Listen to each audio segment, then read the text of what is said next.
buenas tardes, qué gusto saludarle, bienvenido a Cuba por la Salud, resumen semanal que le actualiza sobre la incidencia de la COVID-19 en Cuba en los últimos 7 días. Esta semana la nación superó las cifras de 1.000 fallecidos por el virus hasta la fecha y más de 100 eventos de transmisión se mantienen activos. Cerró mayo con la cifra más elevada de contagiados y decesos en un mes. Y en La Habana, Mayabeque y Santiago de Cuba continúan en el pico de las estadísticas por sus altos niveles de transmisión. En este espacio no faltarán, como cada sábado, la información, el análisis y los consejos del profesor Manuel Calviño. Así que usted, acompáñenos.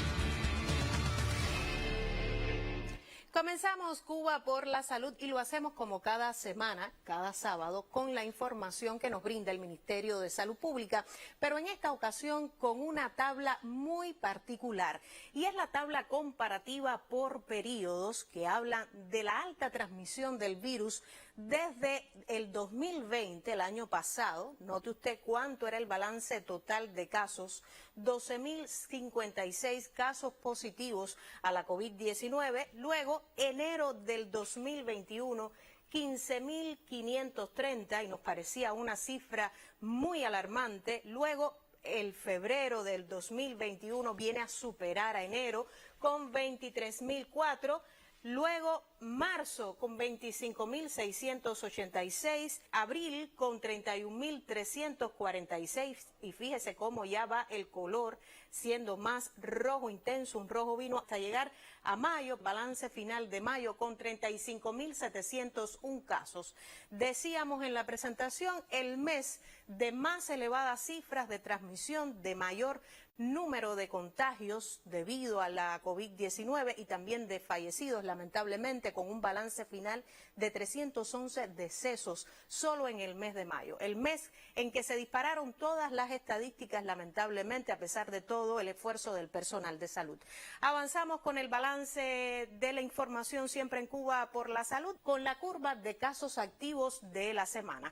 Ha sido una curva notablemente al descenso, aunque continúa la alta transmisión. Más de 100 eventos de transmisión se mantienen por todo el país, pero fíjese que sí ha descendido porque el domingo reportaba a la Nación la cifra total de 6.139 pacientes diagnosticados, ingresados en los hospitales del país con el nuevo coronavirus, y fue descendiendo paulatinamente hasta llegar al jueves con 5.905, el viernes con la cifra más baja de la semana de casos activos, 5.798, y hoy con un ligero descenso, acercándose mucho a la cifra de 6.000 para un balance final de 5.963 en esta jornada. Una jornada en la que las estadísticas también se dispararon, más de 1.150 casos positivos a la COVID-19 y lamentablemente 11 fallecidos. Aquí tenemos la nota más triste, hablamos de fallecidos, de decesos,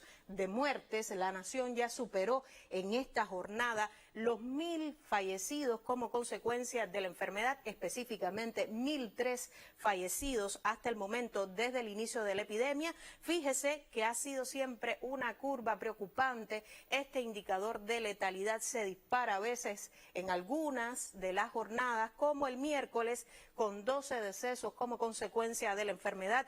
El sábado, hoy, en esta jornada con 11, sin mucha variación. Y bueno, con una ligera meseta, domingo, martes, viernes, con 7 decesos como consecuencia de la enfermedad. Habla de lo peligroso, de lo contagioso, de la alta contagiosidad, cómo se maneja este término del virus SARS-CoV-2 presente aún en la población cubana. En pantalla, la gráfica de nuevos casos diarios, y aquí usted ya nota que se hace tendencia el reporte de más de 1.000 casos en cada nueva jornada. La relación usted la tiene en pantalla en la curva de color rojo con los casos asintomáticos. El pico de la semana 1.191 casos. El miércoles, aquí en relación con los asintomáticos reportados 600, 1.129 comenzaba también a elevarse el viernes y hoy sábado con 1.135, y rectificamos este dato, 1.135 casos positivos a la COVID-19 en esta jornada. Una alta dispersión, el occidente, el centro y el oriente marcando las estadísticas también, a pesar de que se trabaja duro por el control de la pandemia. Y a propósito, el Grupo Temporal de Trabajo del Gobierno para la Prevención y el Control de la COVID-19 decidió continuar la intervención sanitaria en poblaciones y grupos de riesgo en la capital del país con el candidato vacunal Abdala a partir del 14 de junio en diferentes municipios, con el objetivo de completar el esquema de 3 dosis en el más breve plazo posible. Y esto ha sido noticia, una alentadora noticia esta semana. La información fue dada a conocer durante el Consejo Ampliado del Gobierno de la capital esta semana, que estuvo presidido por el miembro del Buró Político y primer ministro de la República, Manuel Marrero Cruz. El candidato vacunal Abdala, y los dos tienen excelente calidad, no está vinculado a la calidad de ninguno de los candidatos vacunales que hemos estado utilizando, cuenta con un ciclo más corto. Es decir, que en un mes logramos poner esquema completo. Eso, los 8 municipios que estaban previstos a partir de mediados de este mes, que estaban con Soberana, nos llevaría el esquema hasta finales de agosto. Ahora sí está claro que están protegidas las dosis de Soberana para los que han comenzado el ciclo con Soberana, y también la posibilidad que van a tener todas las personas que fueron placebo durante el ensayo clínico, para los que quieran, también se pueden poner este candidato vacunado. ¿Cuál es la propuesta? Bueno, están los municipios que han estado avanzando en la intervención, y comenzar el 14 de junio con La Habana Vieja, el 21 de junio con Centro Habana, Marianao, Cerro y 10 de octubre, y a partir del 24 de junio con Plaza, La Lisa y Playa. Esto lo tenemos que hacer no solo por La Habana y los habaneros. Esto tenemos que hacerlo por Cuba. Mientras tengamos complicada La Habana, está complicada Cuba. E incluso en el momento que tengamos 0 casos en el resto del país y en La Habana exista COVID, sigue estando Cuba complicada. Cuba depende de La Habana.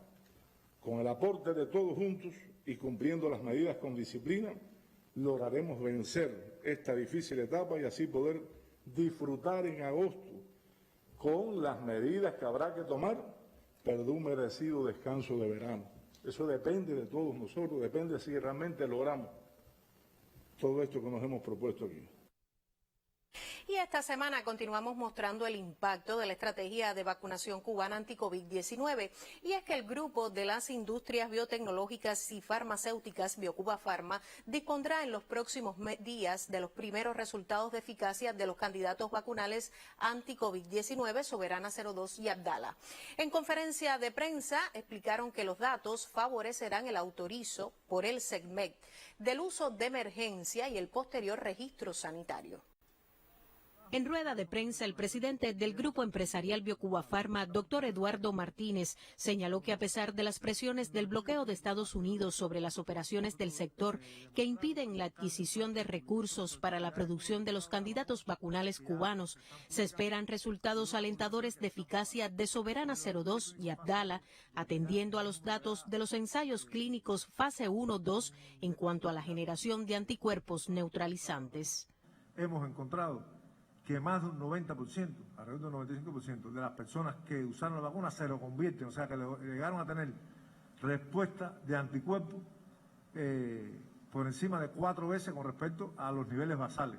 Quiere decir que hubo una inducción realmente de anticuerpos. El Instituto Finlay de Vacunas espera la aprobación por parte de la autoridad reguladora de un ensayo clínico para edades pediátricas con Soberana 02. Aspiramos a poder empezar el ensayo la semana próxima, como estaba diseñado en un inicio, con las 2 dosis de Soberana 2 y una de Plus en municipios de la capital, es lo que tenemos planificado. Por su parte, el Centro de Ingeniería Genética y Biotecnología próximamente tendrá el primer corte interino con los resultados de los ensayos clínicos fase 3 de Abdala. Pero va a depender de cómo evolucione la recogida y la presencia de los casos PCR positivos y cómo sea la evaluación de la sintomatología, y como esto es un estudio clínico controlado, aleatorizado, con grupo control, con placebo, bueno, habrá un momento también en que se deban decodificar para poder evaluar lo que está ocurriendo en ese primer corte interino.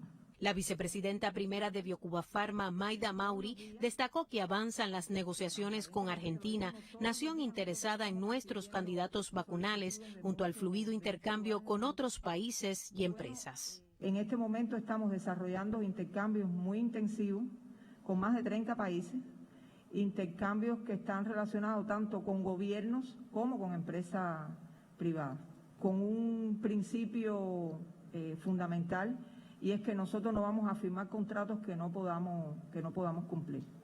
Y La Habana, Mayabeque y Santiago de Cuba continúan siendo las provincias con mayor tasa de incidencia por COVID-19, una tendencia que se ha confirmado desde la pasada semana y también en la semana en curso.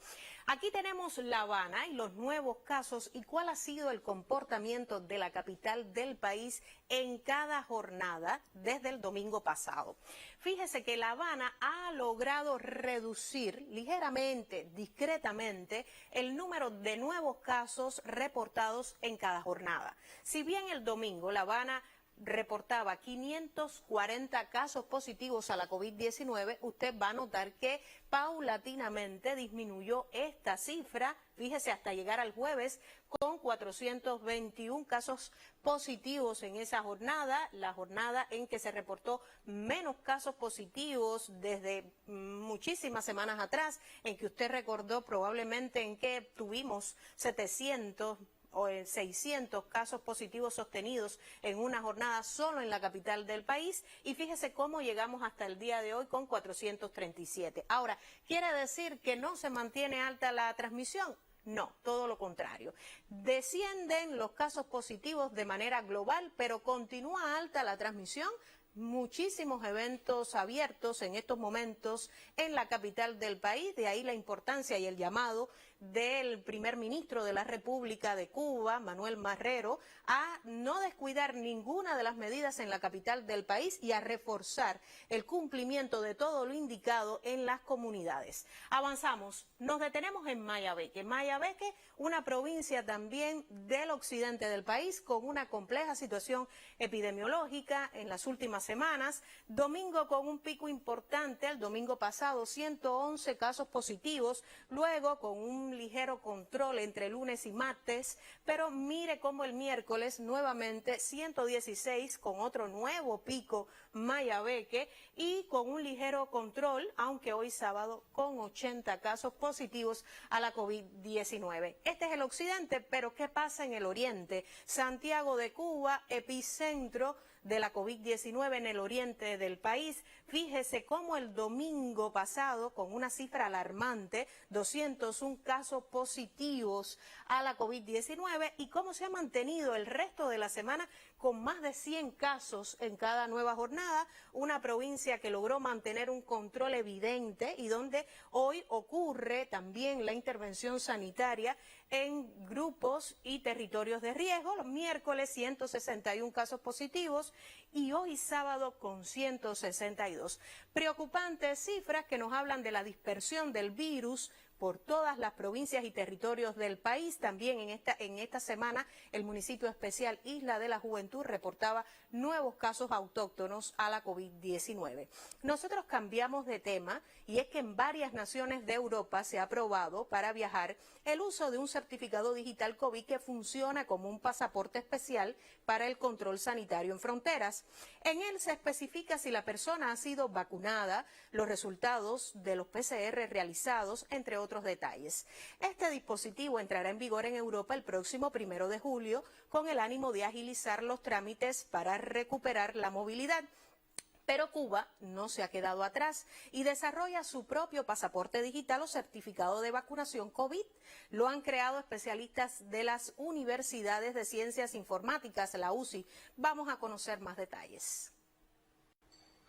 En fase de prueba se encuentra el pasaporte o certificado digital de vacunación COVID-19 diseñado por el equipo Z17 de desarrollo de proyectos estratégicos de la Universidad de Ciencias Informáticas. El uso de este tipo de documentación ya se extiende en gran parte del mundo, referentes estudiados por los especialistas de la UCI para la creación de un pasaporte digital de vacunación que ofrezca confidencialidad de los datos, seguridad y cumpla con los requisitos internacionales una vez estandarizado su uso. Usted debe entrar a una página web, también existe otra variante, una aplicación que voy a explicar más adelante, pero con 3 sencillos pasos, poniendo sus datos, poniendo algunos datos mínimos del proceso de vacunación para validar en este caso, se hace una verificación instantánea de esos datos contra los datos oficiales del proceso vacunatorio que tiene nuestro país y inmediatamente nosotros le vamos a emitir su certificado de vacunación con un código QR, que ese código QR es único en este sentido y va a tener sus datos, los datos de interés sanitario, qué vacuna, cuándo fue. Y estamos de conjunto con el Ministerio de Salud Pública en un proceso donde ya la universidad tiene una propuesta de solución técnica y se está valorando por las autoridades de salud cómo eso después va a ser aplicado. Según refieren los creadores, 3 soluciones informáticas se desarrollaron para que cualquier persona pueda tenerlo impreso, digital en una aplicación, enviarlo por correo electrónico o verlo como una imagen en el teléfono. La solución del pasaporte de vacunación cubano engloba 3 soluciones, que donde están la web donde la persona va a solicitar su pasaporte, la billetera es la segunda solución, que es una aplicación móvil en la cual tú vas a poder importar los pasaportes de todas las personas de tu familia en caso de que solo exista un smartphone. Y la tercera aplicación, y la más importante, es el verificador, que es el que tiene la función de decirte si el pasaporte que están presentando es válido. Empezará además con la idea de certificar la vacunación contra la COVID, pero que pudiera extenderse, y es así como lo estamos planteando nosotros también, a que se convierta en la solución cubana para certificar la vacunación en Cuba de todos los individuos, no solo de la vacuna de la COVID, sino después extenderlo a todo el proceso de vacunación. El pesquisador virtual, Todus, Picta, Apecalis y Portero son algunas de las aplicaciones diseñadas por el equipo que hoy informa sobre los avances del pasaporte digital de vacunación COVID-19. Jóvenes egresados de la UCI, quienes utilizan la ciencia en función del enfrentamiento al nuevo coronavirus. Edelman Enríquez Pons, Sistema Informativo de la Televisión Cubana.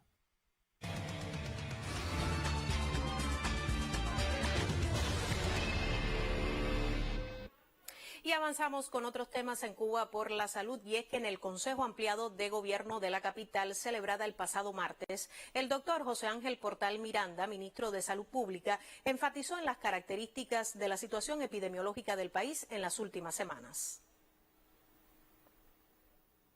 El promedio por día de casos en 5 de las últimas 6 semanas presentó el más alto de toda la epidemia en la ciudad. Fue de 641 casos diarios.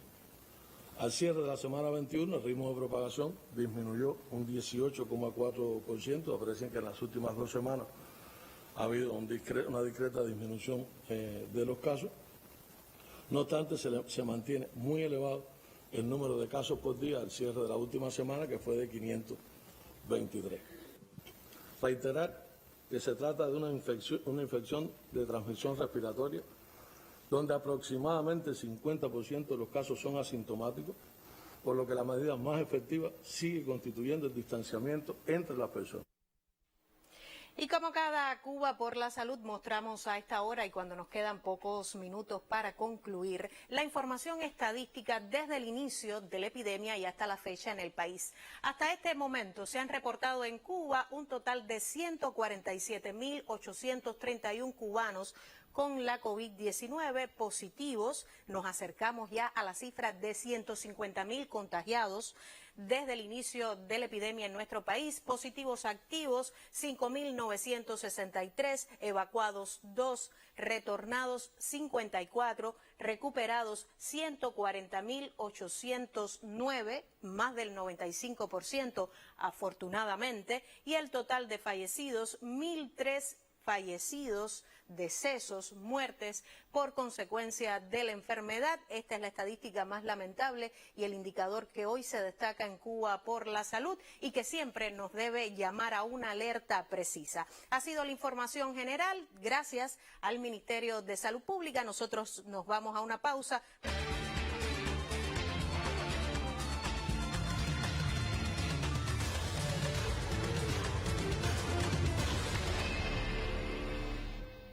Y sin duda alguna, los niños han sido los verdaderos campeones en todo este tiempo de pandemia. Este encierro obligatorio ha marcado a la familia cubana, pero en especial a los más pequeños de casa. Esta semana el profesor Manuel Calviño nos invita a reflexionar sobre este tema.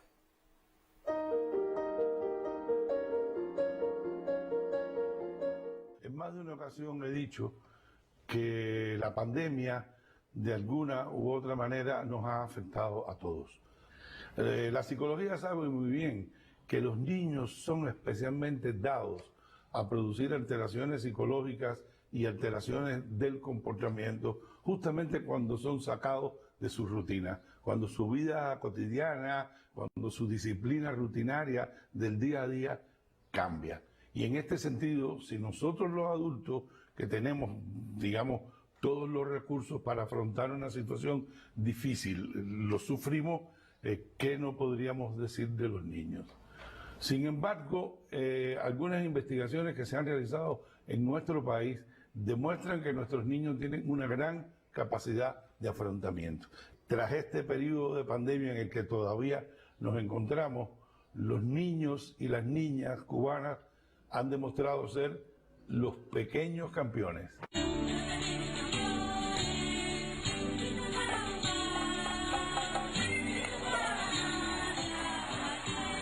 Campeones justamente digo porque han expresado un nivel de resiliencia, una capacidad de afrontar la situación con sus escasos recursos impresionante. Obviamente acompañados de sus familiares, acompañados, dirigidos, orientados, apoyados por su familia, pero lo han logrado. Entendamos esto, los niños se quedaron sin su organizador básico del día. Es decir, la escuela es el sistema organizador de las rutinas infantiles por excelencia, ¿ya? Y de pronto todo eso queda absolutamente restringido, cerrado, y el niño ingresa en la casa prácticamente en una condición, aunque suena fuerte la palabra, pero es así, en una condición de encerramiento. Entonces, claro, imagínense lo que la pandemia cambia para los niños. Lo cambia prácticamente todo. Y empiezan a aparecer síntomas, ¿no? Exceso de apego. Los niños de pronto empezaron a padecer sintomáticamente de mamitis y papitis, ¿no? Querer estar todo el día pegado a la madre, al padre, es decir, como una forma de defenderse de esa situación difícil. Aparecieron los trastornos del sueño, con lo que eso significa para la dinámica familiar. Al mismo tiempo, los padres han referido que han observado un aumento de la irritación, un aumento de la frecuencia en que los niños se ponen molestos, los más pequeños con sus perretas, en fin, pero hay un aumento general de la irritabilidad.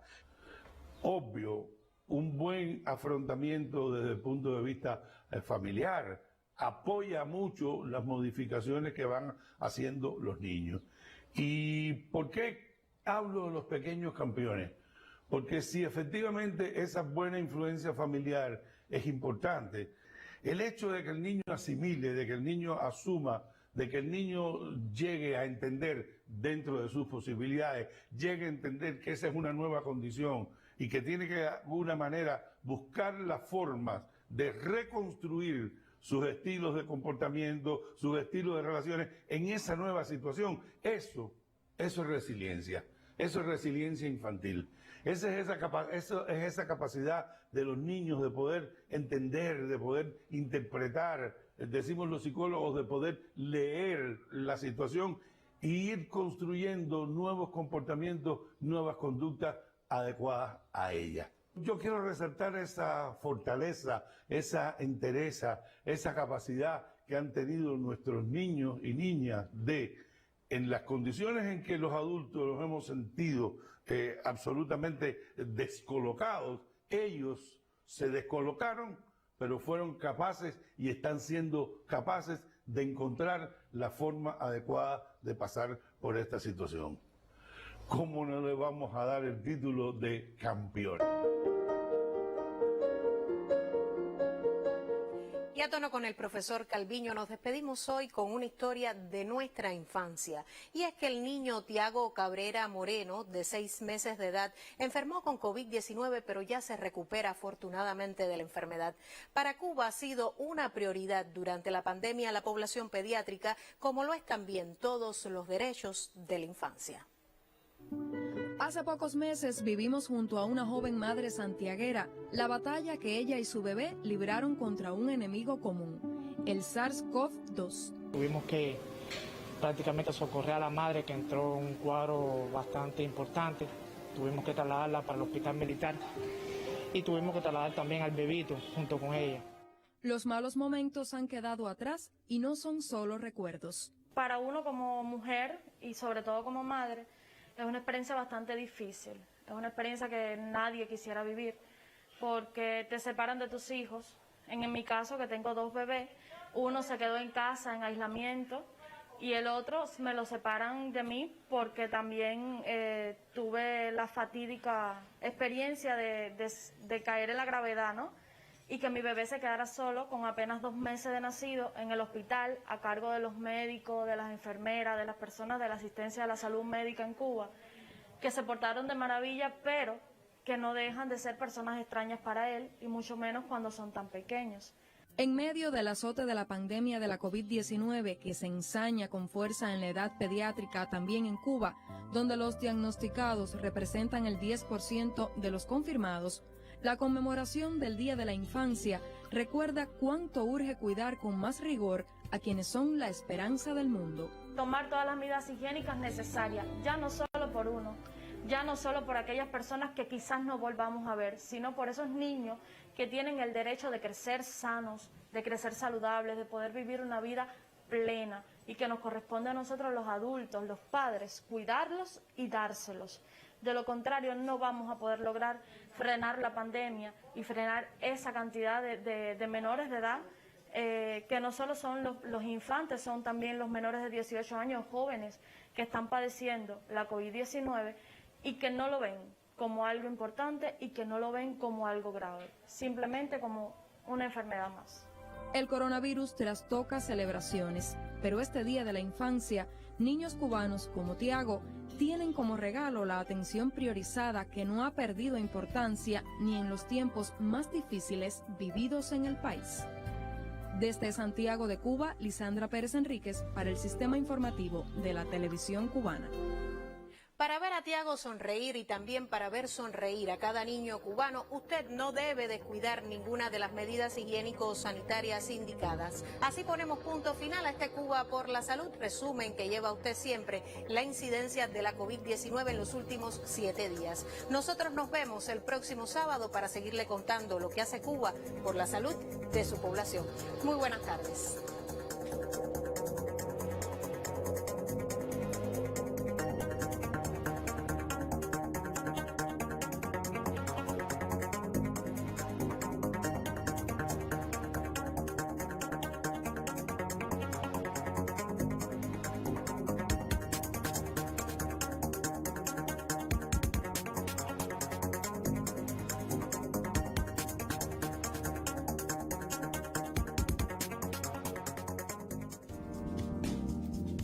Normas jurídicas para la política de perfeccionamiento de la actividad de sanidad animal en la República de Cuba.